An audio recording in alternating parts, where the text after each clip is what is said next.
Bonjour à tous, soyez les bienvenus dans ce sommet de l'inclusion économique saison 2. Alors l'an dernier, c'était une grande première. On avait voulu rassembler ici tous les acteurs, décideurs, entreprises, candidats, pouvoirs publics, tous ceux qui comptent en fait dans notre économie. Le but, c'était que chacun, chacune trouve sa place. Pas forcément en sortant d'une grande école, pas juste à Paris, pas seulement pour devenir femme de ménage ou agent de sécu. Il y a tellement d'autres perspectives, il y a tellement d'autres jeunes qui rêvent ou qui s'interdisent de rêver, parce que les chiffres sont là pour en témoigner. 37% des 18-34 ans ont vécu une situation de discrimination dans le cadre de leur recherche d'emploi ou de carrière. Un entrepreneur sur 3 issu des quartiers prioritaires de la politique de la ville a du mal à trouver un crédit. 3,5% des dirigeants des COMEX du SBF 120 sont issus de la diversité. Ça, c'est le résultat d'une étude qu'on vous livrera en détail tout à l'heure. Alors, ça fait 15 ans maintenant que Mosaïque RH, le cabinet, puis la fondation Mosaïque travaillent et s'engagent pour une économie plus inclusive. Et l'an dernier, ici même, il y avait environ 7000 personnes qui ont participé à ce sommet. Il y a eu des centaines de rencontres, des milliers de recrutements. Et ce mouvement de l'inclusion économique, initié depuis, eh bien, il continue aujourd'hui encore à mobiliser, avec en point d'orgue donc ce deuxième sommet de l'inclusion économique consacré aujourd'hui à l'impact. Alors l'impact, c'est un mot que vous allez beaucoup entendre aujourd'hui parce que une fois qu'on a dit qu'on fait ou qu'on va faire, eh ben, qu'est-ce qu'on attend en fait ? Qu'est-ce qu'on va faire de mieux? Comment on est sûr que ça marche? Alors c'est pour ça qu'on est là aujourd'hui, à la fois en présentiel et en digital, en ligne. Ça va se passer comme ça toute la journée, un mot du programme, jusqu'à 20h.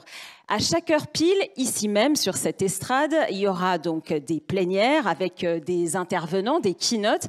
Et ces intervenants vont se succéder pour nous inspirer, pour montrer l'exemple, essayer d'avoir un rôle modèle. Juste à côté, il y aura des ateliers également, en petit comité cette fois, avec des dirigeants, des recruteurs et des jeunes, bien sûr. Et puis dans le hall Bérégovois, il y aura un forum des entrepreneurs avec des tables rondes, des entretiens en one-to-one et des rencontres avec des CEO. Ces rencontres avaient été littéralement plébiscitées l'an dernier. Alors des talents, vous allez aussi en voir sur cette scène puisque 6 jeunes entrepreneurs vont vous pitcher leur projet avec à la clé, attention, tenez-vous bien, 100 000 € de financement pour ces jeunes. On s'en reparle dans quelques minutes. Il faut que vous sachiez aussi qu'aujourd'hui, ici même, ce sommet de l'inclusion est le théâtre d'une grande expérience d'intelligence collective, la plus grande jamais organisée jusqu'à ce jour sur l'inclusion économique. Ça fait un mois tout juste qu'a été lancée la plateforme parlons-égalitédeschances.fr avec des questions ciblées pour recueillir à la fois vos impressions, vos propositions. Il y a eu déjà des milliers de contributions sur ce site, c'est vraiment énorme. Et c'est pas fini puisqu'on continue aujourd'hui encore. L'adresse, c'est donc parlons-égalitédeschances.fr. Vous pouvez également flasher le QR code qui se trouve sur votre badge.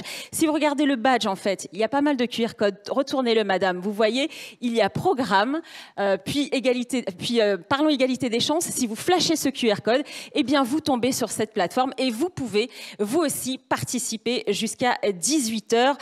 Il n'y a pas, jamais, de mauvaises réponses. La plateforme est accessible donc jusqu'à 18h et après, on vous restituera en direct donc les résultats de cette grande consultation.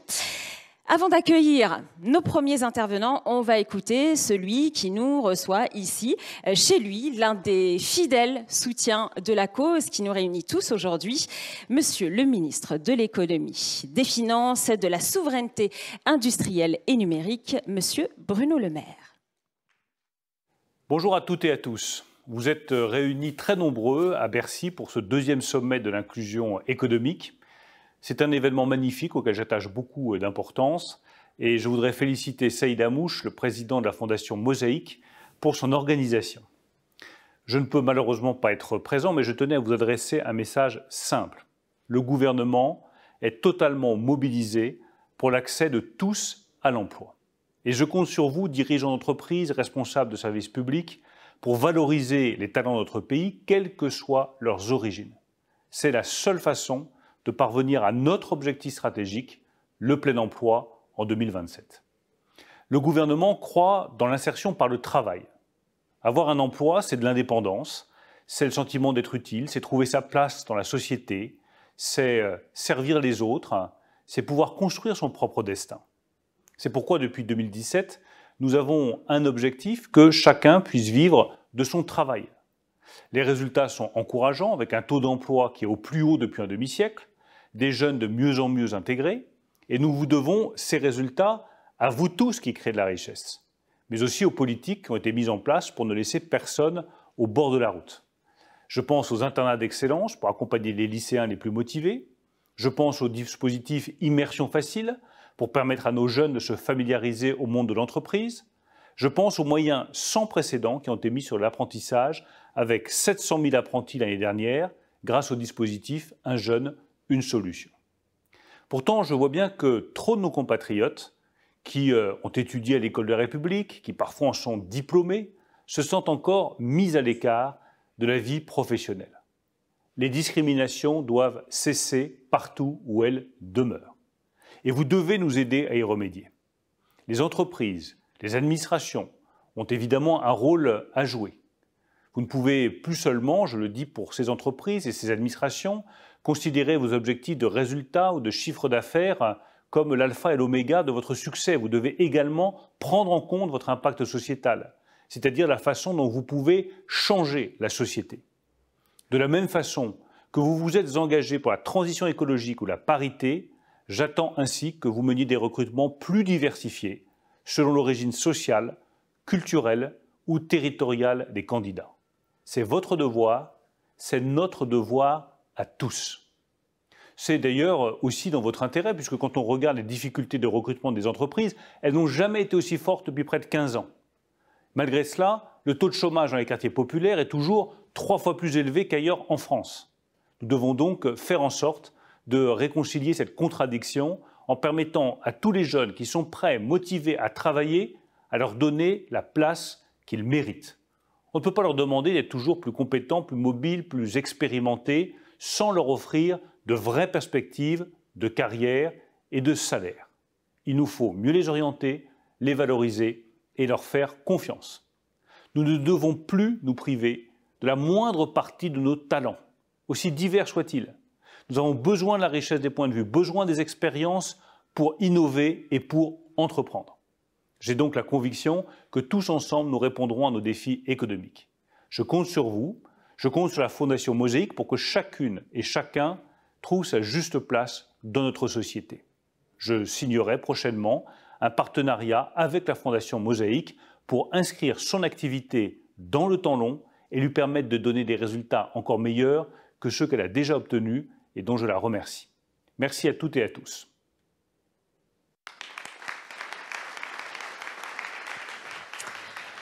Alors voilà, on compte sur vous tous. Ici, le cœur de l'économie française. Vous allez le voir très concrètement.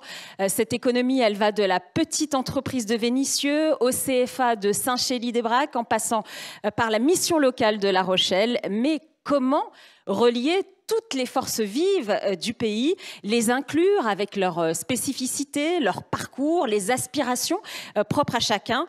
Eh bien, c'est la vaste mission que s'est donnée la Fondation Mosaïque, par la voix de son président et fondateur, que je vous demande d'accueillir sur scène, Saïd Amouche.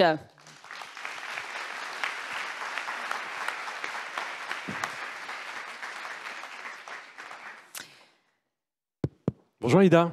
Bonjour Saïd, comment ça sympa, va? Merci d'avoir accepté en fait de passer cette journée avec nous. C'est chouette. Bon écoutez, on est vraiment heureux de vous voir tous dans cette salle. C'est juste formidable de voir autant de têtes. À 8h30 d'ailleurs, hein. C'est important de noter qu'on est là assez tôt tous ensemble. Et ce que je retiens aussi en fait autour de cette mobilisation qui a été initiée il y a maintenant à peu près 8 semaines, c'est que plus de 10 000 personnes se sont inscrits pour participer à cet événement aujourd'hui. Et ça dit quelque chose. Donc bravo à tous, bravo pour votre mobilisation. Je pense qu'on peut tous s'applaudir parce que c'est exceptionnel ce qui vient de se passer. Alors, pourquoi c'est exceptionnel? C'est exceptionnel parce que ce sujet, il n'est pas évident, et vous le savez. Vous le savez au sein de vos organisations, vous le savez lorsque vous êtes à la tête d'actions associatives, vous savez que la diversité, l'inclusion, ce sont en fait des sujets aujourd'hui épineux, et on l'a bien vu malheureusement pendant la campagne présidentielle. On a quand même pas mal de boules puantes sur ces questions-là. Nous, on est là aujourd'hui pour démontrer que ce sujet, c'est un sujet positif, c'est un sujet qui est nécessaire à la cohésion nationale, c'est un sujet qui est nécessaire au monde économique. Il ne peut y avoir de croissance sans inclusion économique. Et ça, c'est hyper important de passer une journée tous ensemble pour comprendre ces mécaniques. Il faut qu'on dépasse chacun nos préjugés, parce que les préjugés génèrent des stéréotypes, et ces stéréotypes qui, à un moment donné, alimentent la dynamique de la discrimination. On sait qu'aujourd'hui, pour pouvoir créer des entreprises qui fonctionnent, qui sont performantes, qui soient de plus en plus innovantes dans la suite, on a besoin en fait de talent, on a besoin de réfléchir différemment, on a besoin de compétences qui viennent de partout, et c'est nécessaire aujourd'hui de se mobiliser. Et donc avoir 10 000 personnes qui, pour une grande partie, vont passer en fait la journée avec nous, et d'autres passeront en fait du temps en digital, c'est formidable. Le deuxième élément en fait qu'on voudrait aussi partager avec vous, c'est de considérer qu'aujourd'hui, finalement, Mosaic RH, c'était une association qu'on a créée il y a 15 ans qui a démontré que le recrutement inclusif, c'était possible. C'est plus de 15 000 jeunes qui ont signé un contrat de travail. C'est nécessaire aujourd'hui, comme on le disait tout à l'heure, mais pour pouvoir aller plus loin, on a besoin en fait de mettre en place des stratégies de coalition. On a besoin en fait de travailler tous ensemble pour pouvoir se fédérer. On voit bien qu'avec cette dynamique autour de la fondation, on est à plus de 8000 postes qui ont été collectés sur les dernières semaines. Donc le monde économique est au rendez-vous. Vous êtes des pionniers. On a besoin de pionniers pour aller chercher d'autres entreprises. On a fait une petite statistique qui est assez intéressante. Une ONG américaine qui s'appelle Ashoka considère qu'à partir du moment où on est capable d'atteindre 10% en fait, d'une population, eh bien, on est capable en fait, d'investir ce qu'on appelle le changement systémique. Et si on veut changer le système, il faut qu'on atteigne ces 10%. Quand on totalise le nombre de collaborateurs qui sont aujourd'hui impactés par votre présence, par votre implication, par votre mobilisation, on est grosso modo à 7%. C'est hyper important de comprendre ça. C'est-à-dire qu'aujourd'hui, on va rentrer dans une phase où une grande partie de la population active va être mobilisée sur ces questions pour lutter contre les discriminations à l'emploi, pour faire en sorte que chacun puisse être reconnu au regard de ses compétences. Ce n'est pas terminé. C'est-à-dire qu'il y a une grande partie qui agit, vous êtes là, et je remercie tous les patrons de boîtes qui sont ici. C'est juste incroyable d'avoir autant en fait, de membres de COMEX aujourd'hui. C'est plus de 70 représentants en fait, d'entreprises françaises, groupes internationaux, membres de COMEX, et ça c'est juste un point de bascule qui est incroyable. Maintenant, il nous reste 2 choses à faire. Continuer à mobiliser d'autres entreprises, les fournisseurs avec lesquels on travaille, les partenaires qu'on peut avoir sur chacun de nos bassins d'emploi.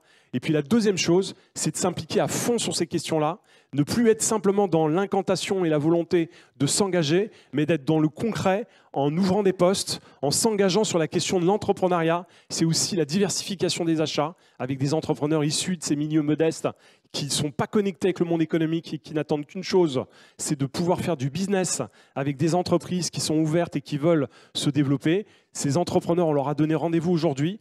Pour un certain nombre, on les a sélectionnés et on va pouvoir les financer grâce à vous.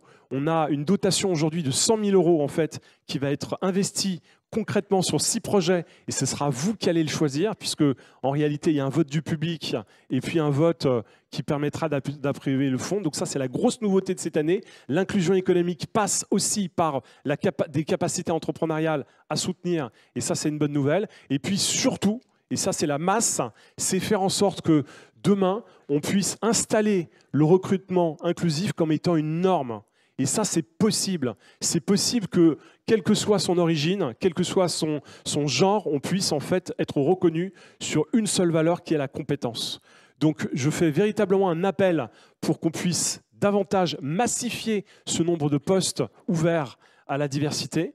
Et derrière, ce qui va nous rester à faire, c'est de travailler en coalition avec d'autres acteurs associatifs sur d'autres territoires. Il n'y a pas que l'Île-de-France, on va aussi aller chercher tous les quartiers politiques de la ville. Je rappelle que les quartiers politiques de la ville, c'est aussi les zones rurales, pour pouvoir identifier aujourd'hui des publics qui correspondent aux critères que vous cherchez pour pouvoir ensuite les rentrer dans vos processus de recrutement. Et on va rentrer dans une phase de mobilisation absolument importante. On a déjà aujourd'hui des personnalités publiques reconnues par cette jeunesse et qui vont nous soutenir dans cette démarche de promotion.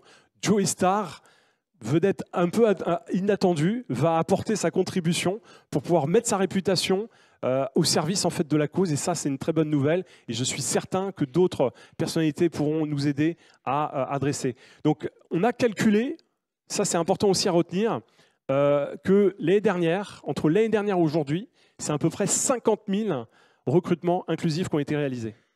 Donc 50 000, c'est une goutte d'eau par rapport au taux de chômage dans les quartiers, mais c'est déjà en fait une étape. On va essayer de passer à 100 000 si vous voulez bien. Donc on va s'organiser, mettre une dynamique en place, créer des coalitions avec des acteurs associatifs et surtout créer des coalitions avec d'autres professionnels du recrutement pour pouvoir faire en sorte en fait, qu'on aille beaucoup plus loin demain. Voilà, merci pour votre présence, merci pour votre implication et on compte sur vous pour être le relais de cette dynamique qui est en marche aujourd'hui. Merci. Merci Saïd. Merci pour cette introduction. Alors l'impact, votre impact, vous en avez parlé déjà, vous allez le voir concrètement sur cette scène tout au long de la journée. Vous allez rencontrer donc ces 6 entrepreneurs qui vont pitcher leur projet. Et donc c'est vous, puisque tu l'as un peu dévoilé Saïd, vous allez pouvoir voter pour le meilleur projet qui mérite selon vous d'être financé. Il y aura un prix du jury, donc vraiment n'hésitez pas, ouvrez grand les oreilles tout à l'heure quand les jeunes vont pitcher leur projet. Et donc ce fonds, il est porté par la Fondation Mosaïque. C'est un fonds qui porte bien son nom. Il s'appelle le Fonds Sens et il a été initié par un incubateur qui s'appelle Time to Start. Et pour donc vous parler de ce Fonds Sens, je vais appeler Awa Dramé, fondatrice, donc initiatrice de ce Fonds Sens. On peut l'applaudir, s'il vous plaît.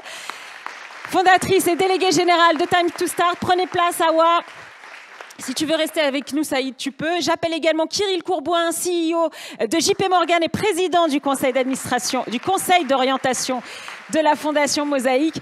Antoine Cyr, directeur de l'engagement d'entreprise chez BNP Paribas. Applaudissements également. Et Louisa Renou, partner chez PwC Partner Consulting. Voilà, je l'ai fait à l'anglaise, à l'américaine.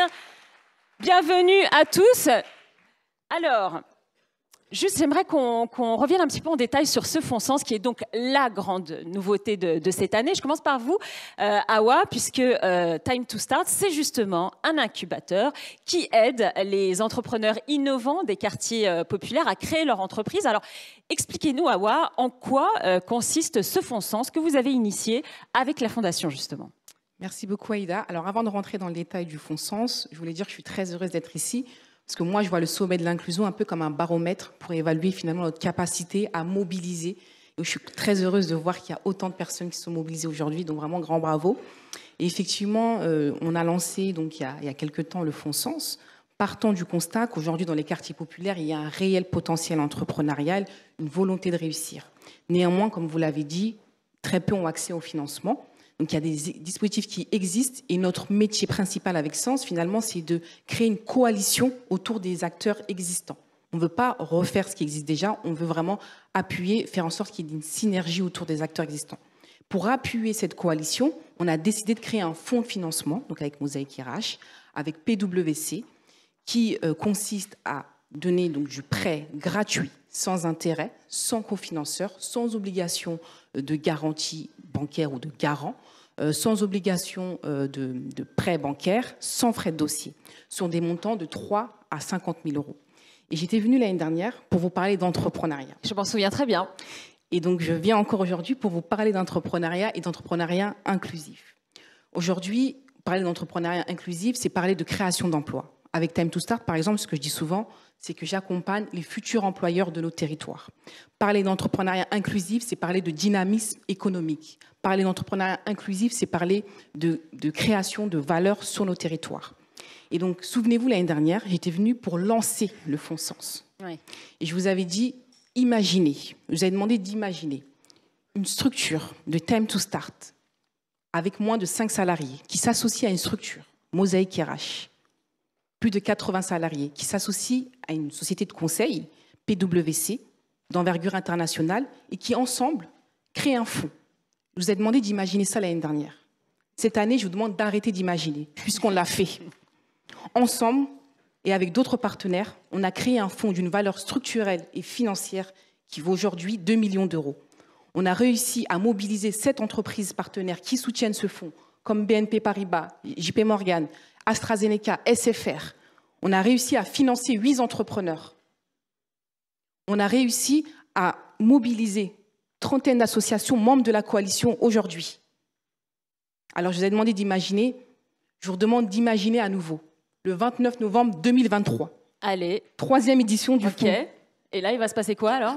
On atteint un fonds d'une valeur structurelle et financière de 4 millions d'euros. Waouh, ça s'applaudit! On finance plus de 70 entrepreneurs.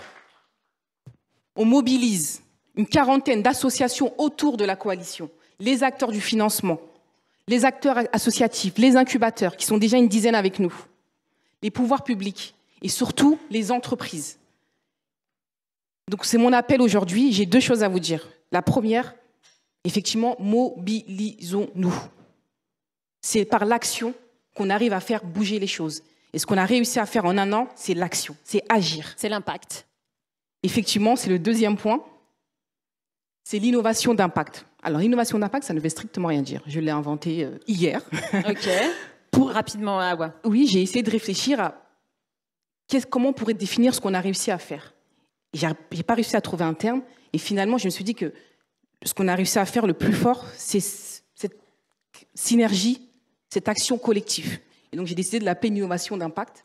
Et donc, je suis vraiment très heureuse aujourd'hui, non seulement de vous annoncer effectivement que le Fonds Sens est bien plus que lancé, mais qu'on a réussi et qu'aujourd'hui présent, nos partenaires qui nous accompagnent. Donc, un grand merci à vous. Et c'est pas fini parce que vous allez revenir sur scène, Awa, tout au long de cette journée pour nous présenter, entre autres, les entrepreneurs. Je voudrais juste savoir, Louisa, je me mets dans la peau d'un entrepreneur, peut-être qui nous regarde, qui veut justement être financé. Qu'est-ce qu'il doit faire? Comment ça marche ce Fonds Sens? Alors, comment ça marche? Eh bien, nous avons un site donc, sur lequel vous pouvez vous connecter et nous contacter. Et à partir de là, eh bien, c'est toute la logique du programme qu'on a déployé qui se met en place. Donc, on a une logique d'analyse des dossiers, de préparation des candidats et de présélection. Et ensuite, les candidats qui sont et candidates, j'insiste beaucoup sur candidates, c'est un fonds avec 50% de recrutement paritaire femmes. Et c'est très important parce que l'entrepreneuriat pour les femmes, c'est une difficulté supplémentaire. Et donc, ces candidats et ces candidates sélectionnés vont être préparés pour pitcher et donc être présentés à un comité d'impact. Voilà, qui sera là notamment aujourd'hui. Alors, Kirill Courbin et Antoine Cyr, j'ai 3 minutes pour que vous répondiez à 2 questions. D'abord, Kirill, pourquoi est-ce que vous avez voulu miser, vous, sur l'entrepreneuriat? Pourquoi ? Alors, c'est très simple. Nous, ça fait 5 ans qu'on accompagne des entreprises, notamment des associations en Seine-Saint-Denis, pour faire du recrutement inclusif et trouver des emplois pour les jeunes. Et on se rend compte, en fait, qu'aujourd'hui, les jeunes, ce n'est pas nécessairement dans des groupes comme les nôtres qu'ils veulent travailler. En fait, ils sont très intéressés d'abord à donner du sens à leur vie et deuxièmement, à être entrepreneurs. Donc, il faut aussi qu'on accompagne les entrepreneurs des quartiers. Et Aïda, vous le disiez tout à l'heure, beaucoup de jeunes, ils renoncent à leurs rêves. Et nous, ce qu'on veut, c'est justement qu'ils ne renoncent pas et qu'on les accompagne. Alors, c'est 2 choses qu'il faut faire. D'abord, c'est de l'argent, c'est le nerf de la guerre. Et pour ça, on crée ce fonds. Moi, je te rassure, à mon avis, les 4 millions, on va les avoir bien avant 2023. Donc, on va y travailler. Le pari est pris. Donc, ça, c'est la première chose. Et la deuxième chose, c'est aussi des ressources. Parce que pour ça, et PwC, c'est ce qu'ils ont fait, c'est il faut faire beaucoup de mécénat de compétences pour écoutez tous ces projets-là. Vous allez avoir 6 entrepreneurs qui vont vous pitcher leurs projets, mais ce qu'il faut surtout faire, c'est les écouter tous dans les quartiers. Et en fait, absolument, malheureusement, on n'a pas toujours le temps et les ressources pour les écouter. Antoine Cyr, une dernière question. Comment est-ce qu'on fait pour fédérer un maximum d'acteurs? Puisqu'en effet, on a besoin de tout le monde, on a besoin de partenaires, d'investisseurs, etc. Comment on fait pour fédérer tout le monde? Alors, il faut faire des coalitions. Je pense que déjà, il faut que tous les acteurs et envie de reconnecter avec la nature et avec le sens, comme le disait Kirill. Par exemple, nous, BNP Paribas, on est à la fois le premier employeur privé, je crois, à la fois en Seine-Saint-Denis et à Paris intramuros, et on est aussi une banque qui est là pour aider les entreprises. Et donc, le paradoxe, ce serait si une entreprise comme la nôtre n'était pas capable à la fois d'intégrer des entrepreneurs, d'accompagner des entrepreneurs formidables qui ont des projets formidables, et puis d'intégrer des collaborateurs formidables qui ont des projets formidables. Donc à un moment, il faut se dire que si on n'arrive pas à faire ça, c'est que quelque chose ne fonctionne pas. C'est ce qu'on s'est dit il y a déjà quelques années, et de fil en aiguille, en étant très proche d'associations comme Mosaïque RH ou comme d'autres, comme Article 1 et quelques autres, on s'est dit qu'on pouvait fédérer tout le monde, et notamment les fédérer dans un projet qui était celui de Saïd et de Benjamin Blavier, qui était celui de l'ascenseur. Donc cette coalition de l'ascenseur, au début, elle est plutôt née sur le versant inclusion disons de collaborateurs, hein, parce que c'était des personnes qu'on accompagne à travers beaucoup d'associations qui offrent une sorte de parcours complet du jeune depuis le collège jusqu'au lycée, puis ensuite les études, et puis comme le fait Saïd, l'entrée dans le monde professionnel. Mais cette coalition, tout de suite, a été une coalition un peu plus large qu'avec uniquement des gens qui allaient, des coalitions de gens qui allaient rentrer comme salariés, et il y avait Time to Start qui était dans la coalition avec le regard sur les entrepreneurs. Et donc la grande idée, ça a vraiment été de se dire que l'inclusion, c'est à la fois bien sûr des jeunes qui veulent chercher un boulot, je dirais de façon classique, un boulot salarié, et puis des jeunes qui veulent aussi, je dirais, renverser la table en étant entrepreneurs. Et le Fonsens, c'est la première initiative qui, à partir de Time to Start, qui est vraiment spécialisée sur les entrepreneurs, c'est la première initiative qui fédère tout l'ascenseur et tous les partenaires de l'ascenseur, hein, puisque toutes les entreprises qu'on a citées, c'est des partenaires de l'ascenseur. Absolument, on va en reparler tout à l'heure, bien sûr. Qui fédèrent tous les partenaires de l'ascenseur autour de cette idée de l'entrepreneuriat et de passer le temps qu'il faut pour accompagner des projets qui souvent ne sont pas assez regardés par les banques. Merci beaucoup, merci à tous les quatre. Le Fonsens va véritablement, en effet, être notre fil rouge. Aujourd'hui, on les applaudit. Merci beaucoup à tous les quatre. Vous pouvez passer de l'autre côté. Et sans plus tarder, donc, pour donner officiellement le coup d'envoi de ce sommet de l'inclusion économique, deuxième du nom, merci d'accueillir le ministre du Travail, du Plein Emploi et de l'Insertion, monsieur Olivier Dussopt. Bonjour.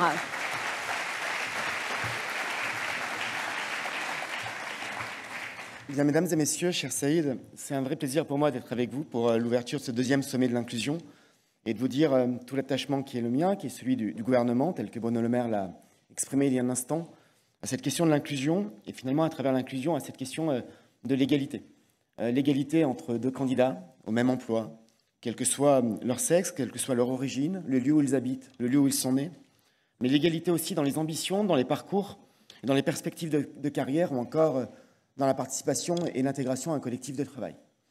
C'est un bel événement et je veux remercier Saïd Hamouche et la Fondation Mosaïque RH pour son organisation, pour cette journée qui doit permettre d'échanger très concrètement sur la diversité, sur l'égalité, sur les chances d'accéder au marché du travail. Et cette journée doit être aussi l'occasion de rappeler, de marteler qu'encourager la diversité dans les entreprises et plus largement dans le monde du travail est essentiel et essentiel à plusieurs titres. D'abord parce que c'est une chance pour les entreprises.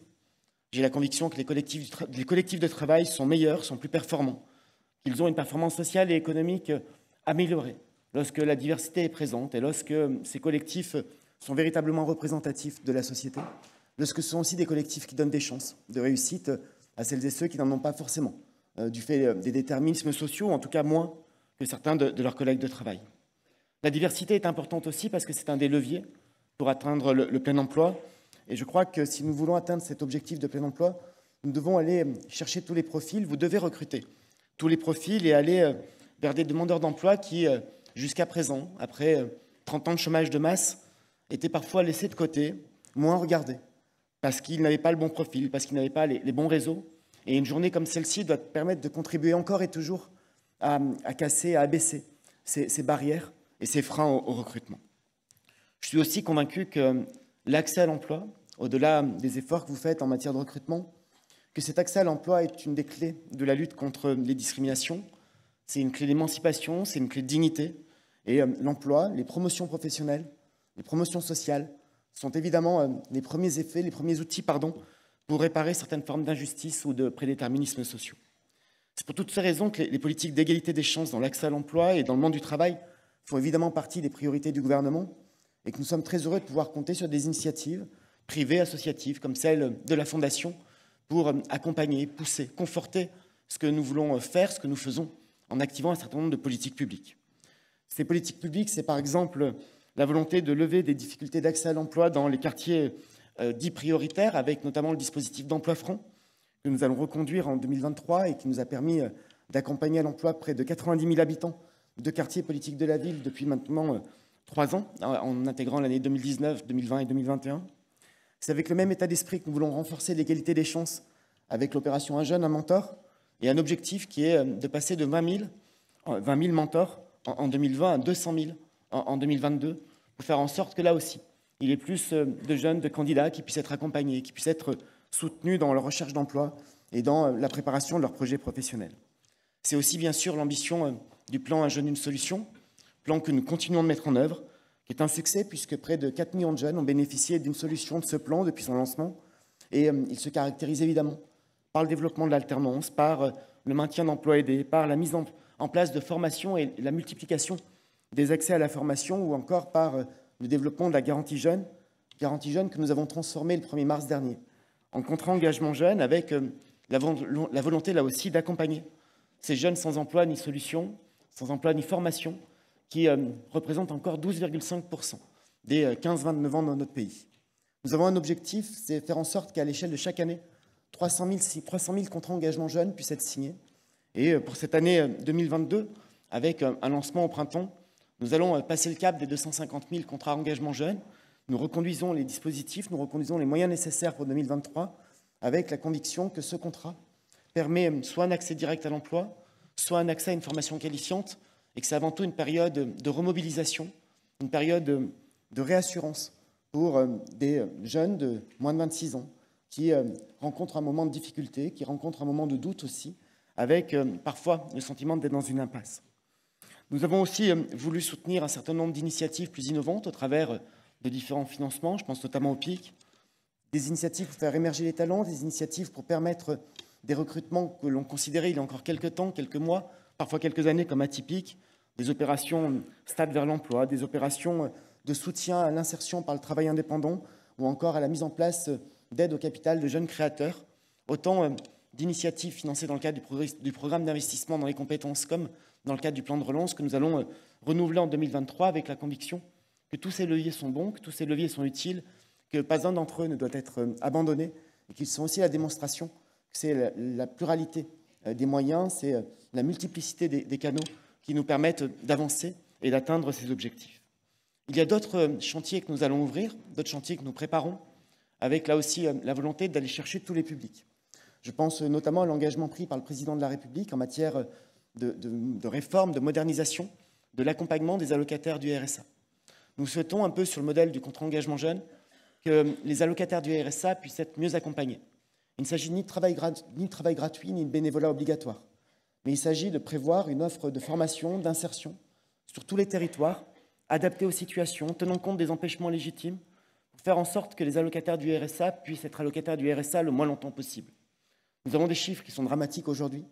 Il faut imaginer que près de 40% des allocataires du RSA sont soit de manière continue, soit de manière incessante, avec des allers-retours permanents entre le RSA et des emplois très précaires, encore allocataires du RSA 7 ans après leur première inscription.